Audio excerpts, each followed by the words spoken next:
सभी जानते हैं कि चुनार का किला तमाम रहस्यों से भरा हुआ है, या यूं कहें आज भी इसे तिलस्मी किला ही माना जाता है। वक्त बीतता गया और सच्ची घटनाएं कहानियां बन गई।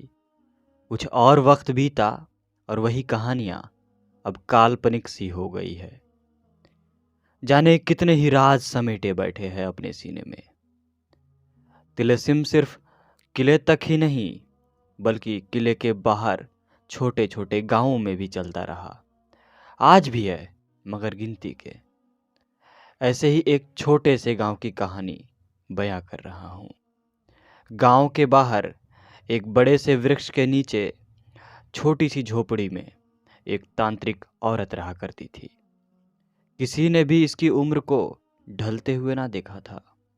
गांव का बूढ़ा था या जवान, सभी ने उसे एक ही रूप में आजीवन पाया था। जब सारा संसार सो जाता तब उसकी सुबह होती थी।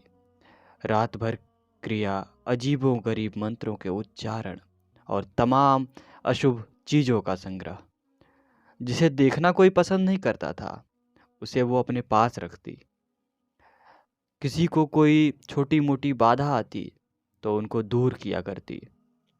इसी चुनार के एक ब्राह्मण परिवार की बेटी सुकन्या मुंबई जाकर मॉडल बन जाती है। 2 वर्ष तो अच्छे से बीत गए उसके। फिर उस कंपनी में एक नई मॉडल आ जाती है, जिसकी वजह से अब सुकन्या की ओर लोगों का ध्यान कुछ कम होने लगता है। साल के अंत में बेस्ट मॉडल का खिताब चयन होना था। सुकन्या को पूरा भरोसा था कि इस बार भी नाम उसी का घोषित होगा, मगर उपाधि उसी नई मॉडल मल्लिका को दे दी जाती है। वैसे किसी ने भी सुकन्या को हीन दृष्टि से नहीं देखा था, मगर सुकन्या को कुछ ऐसा लग रहा था कि मानो पूरी दुनिया उसका मजाक उड़ा रही है। उस नई मॉडल ने जब गले मिलकर सुकन्या से मिलना चाहा, तब सुकन्या ने सभी के सामने उसे एक जोर सा थप्पड़ जड़ दिया। थप्पड़ मारकर सुकन्या वहाँ से सीधा अपने फ्लैट पर जाती है और फिर वहाँ से सीधा अपने शहर के लिए निकल पड़ती है। चूँकि सीधी फ्लाइट तो थी नहीं, इसलिए मुंबई से बनारस होते हुए चुनार पहुँचती है। एकाएक उसे घर में देख घर वाले घबरा जाते हैं, क्योंकि सुकन्या ने तरक्की की सीढ़ी चढ़ने के बाद कभी पलटकर देखा ही नहीं था अपने घर को। घर पर आ तो गई थी, मगर किसी की हिम्मत नहीं हो रही थी आने की वजह पूछने की। डर भी था कि कहीं उल्टे पांव लौट ना जाए। जब तक उसके पिता हरिहरन कुछ पूछ पाते, सुकन्या उनको जोर से पकड़ रोने लगी। हरिहरन पूछते हैं, क्या हुआ बेटी, कुछ हुआ है क्या? न फोन न खबर, आज एकाएक घर आ गई। सब खैरियत तो है ना? सुकन्या रोते हुए पापा को कहती है, पापा सब खत्म हो गया, सब खत्म हो गया, मेरा जीवन चौपट हो गया। पिता पूछते हैं, क्या हुआ बेटी, साफ साफ बताओ ना। सुकन्या ने बैठ सारी बातें बताई। हरिहरन को समझ आ रहा था कि बात क्या है। बेटी अभी कुछ दिन यहाँ रहो, फिर अच्छे मन से वापस मुंबई जाना और काम शुरू करना। सुकन्या कुछ दिन यहीं रहने पर रोजाना किले में जाया करती। वहां जाने पर वहीं के एक लड़के से किले के तमाम रहस्यों के बारे में पूछा करती। वहीं की तिलस्मी कहानियां सुनती।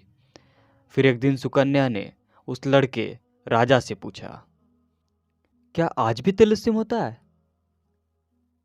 राजा बोलता है, मतलब क्या, काला जादू? हाँ हाँ, वही काला जादू। हाँ, बहुत सारे हैं इसी गांव के आसपास। सभी काला जादू टोना टोटका करते हैं। क्यों दीदी, आपको देखना है क्या? हाँ, दिखा सकते हो तो दिखा दो। है यही गांव के बाहर एक औरत, नाम है चंदा देवी, उससे मिला देता हूँ, देख लीजिएगा। राजा सुकन्या को लेकर गांव के बाहर उस औरत के झोपड़ी में जाता है। चंदा अपने झोपड़ी में रखी तमाम चीजों को ठीक ठाक कर रही थी। हर तरफ सामान बिखरा हुआ पड़ा था। चंदा बोलती है, क्या रे, किसे ले आया? कोई फिल्म की हीरोइन लगती है। सुकन्या बोलती है, जी नमस्ते, मेरा नाम सुकन्या है। और उसके बाद सुकन्या ने अपनी सारी बातें चंदा को बता दिया। सुकन्या की बातें सुन चंदा ने उसे समझाने की कोशिश की। बेटी सुकन्या, ये तो जीवन है, हार जीत तो लगी रहेगी, फिर से प्रयत्न करोगी तो सब ठीक हो जाएगा। सुकन्या नहीं मानी और कहने लगी, नहीं, मैं यहाँ आपसे ज्ञान लेने नहीं आई हूँ, मुझे उसे सबक सिखाना है। चंदा समझाते हुए कहती है, अरे किस किस को सबक सिखाओगी, बदला अच्छा नहीं होता। सुकन्या ने बात पलटते हुए कहा, साफ साफ कहें, आप मदद करेंगी कि नहीं, वरना जाने दीजिए, सुना था आप बहुत बड़ी तांत्रिक हैं। चंदा ने देखा कि समझाने से कुछ भी नहीं होगा। चंदा ने पूछा, क्या करना चाहती हो, जान लेनी है उसकी? सुकन्या घबराते हुए बोली, नहीं नहीं, इतनी आसानी से नहीं, बहुत रुलाया है उसने मुझे। चंदा ने पूछा, कुछ लाई हो अपने साथ उनका, उसकी कोई चीज है? नहीं, लाई तो नहीं। तो फिर क्या लेने आए हो यहाँ? चले जाओ, यहाँ कुछ नहीं हो सकता उसका, जब हो कुछ तो आना। सुकन्या बाहर आ जाती है और फिर याद करती है कि शायद उसके पास कोई ऐसी चीज़ हो। फिर याद आता है कि उस दिन जब वो गले मिल रही थी तो उसकी लिपस्टिक का निशान उसके सफ़ेद शर्ट पर लग गई थी। सुकन्या वापस उस झोपड़ी में लौटकर चंदा से पूछी, उसके लिपस्टिक का निशान है मेरे पास, चलेगा? चंदा ने हाँ में जवाब देते हुए कहा, हाँ हाँ चलेगा। हाँ तो फिर कल आती हूँ, कितने बजे आऊँ? चंदा ने शाम सूरज ढलने के बाद सुकन्या को बुलाया। अगले दिन शाम को सूरज ढलने के साथ ही सुकन्या अपने उस शर्ट के साथ उपस्थित होती है। आ गई, चल बैठ जा, ला वो निशान। हाँ, एक बात भी बता दूं, इस क्रिया को करने से नुकसान सिर्फ उसे ही नहीं, तुझे भी भुगतना पड़ेगा। उसका थोड़ा असर तेरे पर भी आएगा।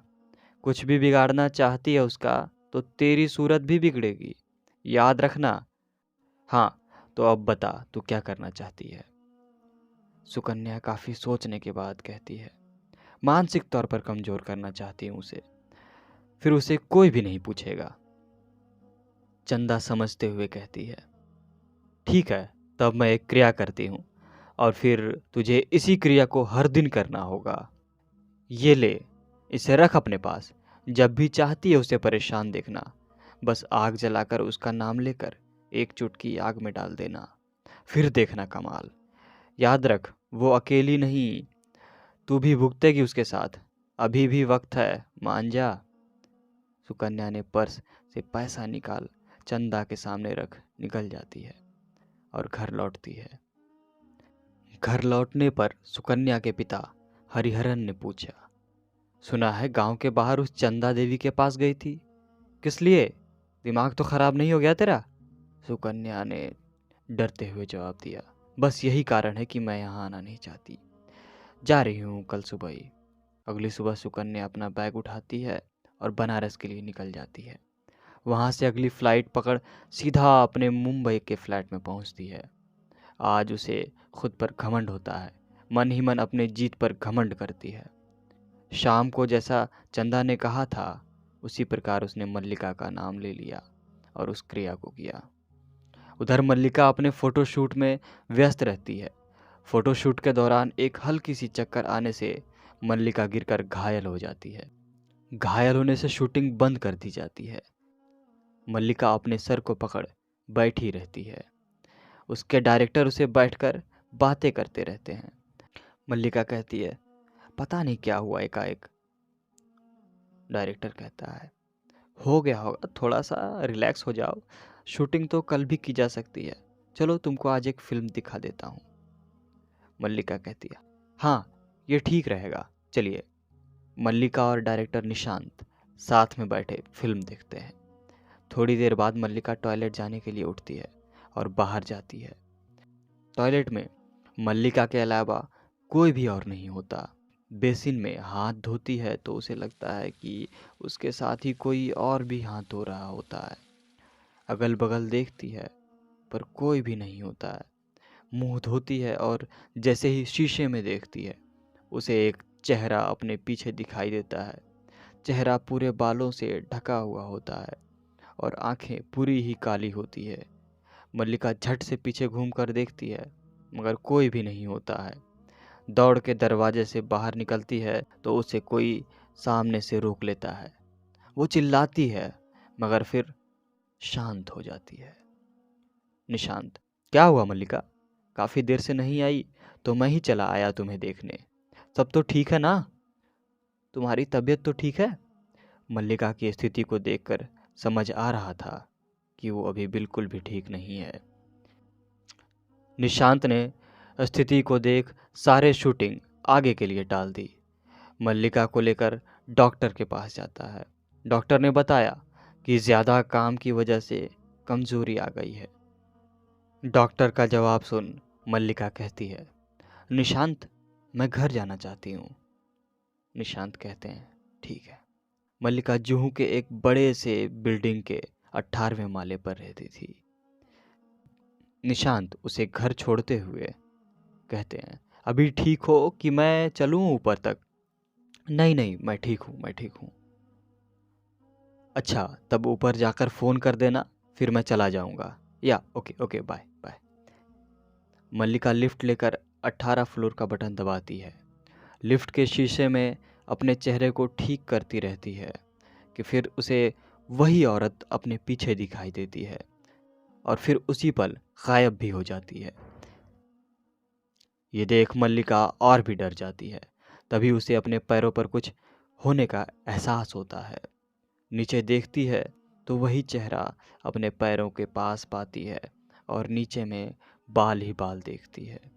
ये देख मल्लिका ज़ोर ज़ोर से चिल्लाती है और लिफ्ट का दरवाज़ा खोलना चाहती है और तभी लिफ्ट 18वें माले पर पहुंच जाती है और दरवाज़ा खुल जाता है।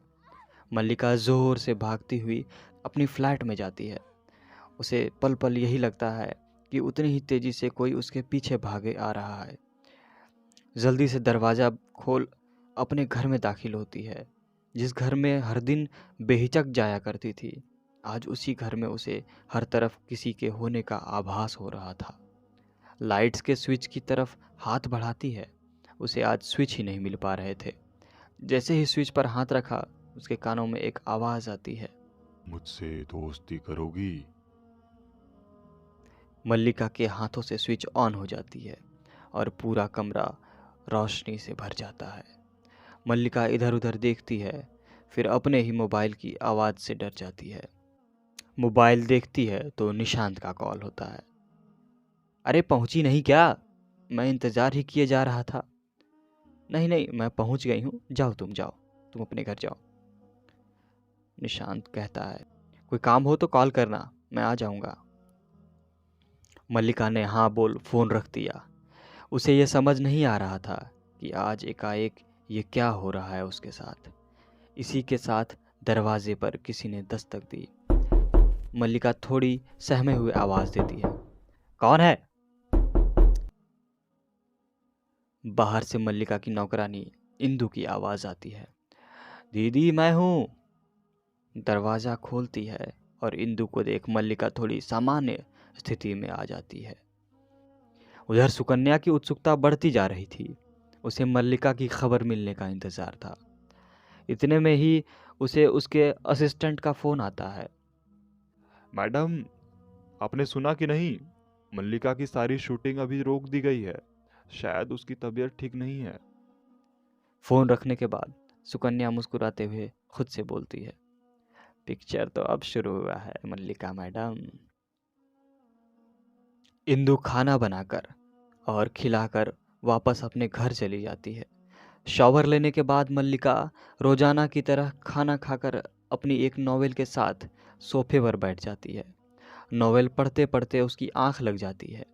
मल्लिका के कानों के पास फिर वही आवाज़ आती है, मल्लिका, मुझसे दोस्ती करोगी? आवाज़ कानों में पड़ते ही मल्लिका उठकर बैठ जाती है। अपने आसपास देखती है मगर कोई भी नहीं होता है। डर के मारे अपने मोबाइल में हनुमान चालीसा चलाकर बैठ जाती है और फिर उसे धीरे धीरे नींद आ जाती है। उसके पैरों पर कुछ नरम मुलायम सी चीज़ होने का एहसास होता है। नींद में होने के कारण थोड़ी सी आलस करती है उठने में। फिर उसे किसी का स्पर्श समझ आता है। अपनी आंखों को थोड़ा सा खोलकर अपने पैरों को देखती है कि फिर से वही चेहरा उसके पैरों के पास होता है। आंखें बंद कर हनुमान जी की आराधना करती है और अब आंखें खोलती है तो कुछ भी नहीं होता उसके सामने। घर से निकल निशांत से मिलने उसके ऑफिस चली जाती है। अपने साथ घटित सारी बात उसे बताती है। निशांत उसे मनोवैज्ञानिक के पास ले जाता है। वहाँ से लौटने के वक्त उसे गुलाब के फूलों का एक गुलदस्ता देता है और उसके साथ उसके फ्लैट में जाता है। शाम जब इंदु आ जाती है तो वहाँ से निकलते हुए वह कहता है, ध्यान देना और कोई भी बात हो तो कॉल करना। मल्लिका थैंक्स कहते हुए निशांत को कहती है, हाँ हाँ ज़रूर ज़रूर and thanks for being with me. Indu खाना बनाती है और मल्लिका नहाने चली जाती है। बाथरूम से नहाकर निकलने ही वाली होती है कि उसे बाथटब में कोई दिखता है। मल्लिका जोर से चिल्लाते हुए बाहर भाग कर आती है। इतने में इंदु मल्लिका की आवाज़ सुन बाथरूम की तरफ आती है तो देखती है कि मल्लिका ज़ोर ज़ोर से रो रही है। क्या हुआ दीदी, रो क्यों रही हो? मल्लिका रोते हुए इंदु को सारी बात स्पष्ट बता देती है। दीदी, आपको दवा की नहीं बल्कि किसी ओझा या तांत्रिक की ज़रूरत है। सुबह सुबह लेकर आऊँगी मैं। अभी आप खाना खाओ और आराम से सो जाओ, तब तक है मैं इधर। मल्लिका इंदु के जाने के बाद घर की सारी लाइट्स जला देती है। मल्लिका ने देखा कि निशांत का दिया हुआ गुलदस्ता पूरी तरह मुरझा जाता है। डर के साथ सोफे पर बैठ जाती है।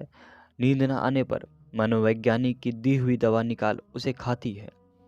अभी नींद आने शुरू ही होता है कि उसके बरामदे की खिड़की अपने आप खुलती है और बंद होने लगती है।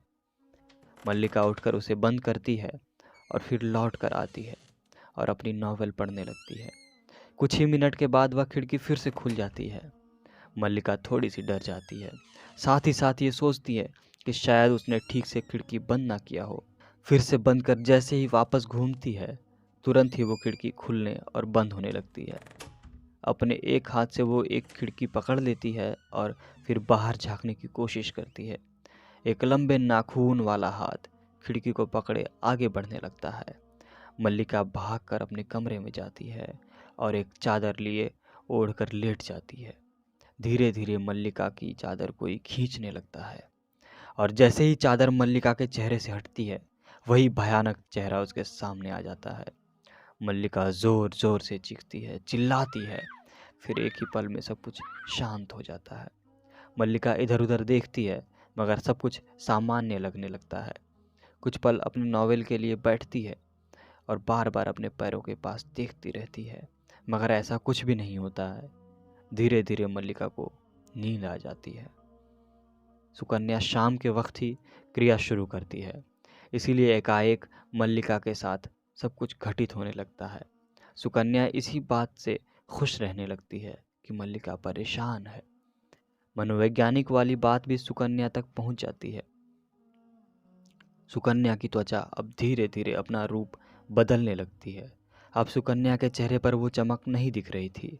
सुकन्या बदले की चाहत में खुद को चार दीवारी में कैद कर चुकी थी। उसे एक शीशा देखने तक का होश न था। सुकन्या खुद से कुछ बड़बड़ाती है। अब कल सुबह मल्लिका को नई तरह से जागना होगा और जोर जोर से हंसने लगी। उसकी हंसी उसके घर के हर कोने में गूंजती है। उधर मल्लिका गहरी नींद में सोती रहती है और उसके पूरे कमरे में पानी भर जाता है। रात में शायद मल्लिका नल बंद करना भूल जाती है। धीरे धीरे उसकी चादर नीचे ज़मीन पर आ जाती है। उसके कमरे में पड़ी टेलीफोन की तार उसके गले में आकर लिपट जाती है। थोड़ा दम घुटने पर मल्लिका हाथ पैर पटकने लगती है। मगर उसे बचाने वाला कोई भी नहीं होता है। तभी उसके घर का दरवाज़ा खुलता है और इंदु एक तांत्रिक के साथ घर में आ जाती है। तांत्रिक के आते ही सब कुछ सामान्य हो जाता है। मल्लिका इंदु को पकड़ रोने लगती है। तुम ना आती आज तो मैं मर ही जाती इंदु। नहीं दीदी, अब सब ठीक हो जाएगा। कमरे के बीच साफ सुथरा कर मल्लिका और तांत्रिक साथ बैठते हैं। इस बच्ची पर किसी ने जादू टोना किया है। किसी से कोई दुश्मनी है? मल्लिका जवाब देते हुए कहती है, नहीं तो मैंने तो अभी अभी अपना मॉडलिंग शुरू किया है। हाँ हाँ, एक सुकन्या है, उसने मुझे उस अवार्ड वाले दिन झापड़ मारा था। कहीं वही तो नहीं? मल्लिका की बात सुनते हुए तांत्रिक कहता है, धीरे धीरे तुमको बर्बाद करने की ठानी है, पर अब कुछ भी नहीं होगा बेटा। अब जो भी होगा उसके साथ होगा, सब कुछ उल्टा होगा। उस तांत्रिक ने अनेकों मंत्र तंत्र के साथ कुछ क्रियाएं की और फिर मल्लिका के गले में एक धागा बांध दिया। इसे पहने रखना, तेरा कोई भी कुछ नहीं कर सकेगा। उधर सुकन्या की त्वचा इतनी रूखी हो चुकी थी कि मानो जैसे उम्र उस पर हावी होती जा रही हो। बदले की आग ने उसे अंधा कर दिया था। उसने इन दिनों एक बार भी अपने आप को आईने में ना देखा था। सुकन्या कहती है, आज चलती हूँ उसकी बर्बादी अपनी आंखों से देखूंगी। ये बोल सुकन्या फिर से उसी क्रिया में बैठ जाती है। आज चलती हूँ उसकी बर्बादी अपनी आंखों से देखूंगी।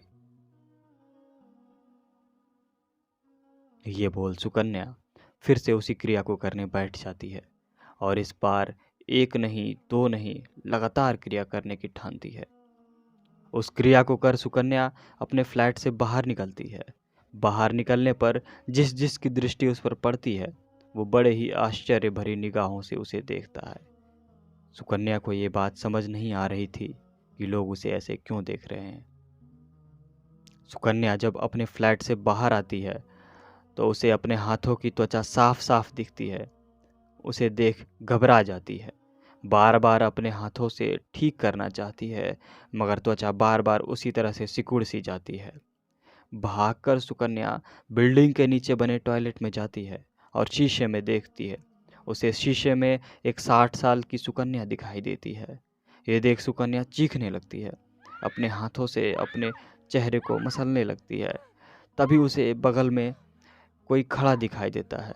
सुकन्या नज़र उठाकर देखती है तो वही भयानक चेहरा सुकन्या के सामने होता है। सुकन्या भागकर बाहर निकलती है और वापस अपने फ्लैट में जाने के लिए लिफ्ट पकड़ती है। लिफ्ट बंद होते ही बस चीखें सुनाई देती है। सारे बिल्डिंग के सिक्योरिटी वाले दौड़कर जाते हैं। किसी तरह से लिफ्ट का दरवाज़ा खोला जाता है, मगर वहाँ सुकन्या के कपड़ों के अलावा और कुछ भी नहीं मिलता। सुकन्या की मौत एक राज बनकर उसी लिफ्ट में कैद हो जाती है।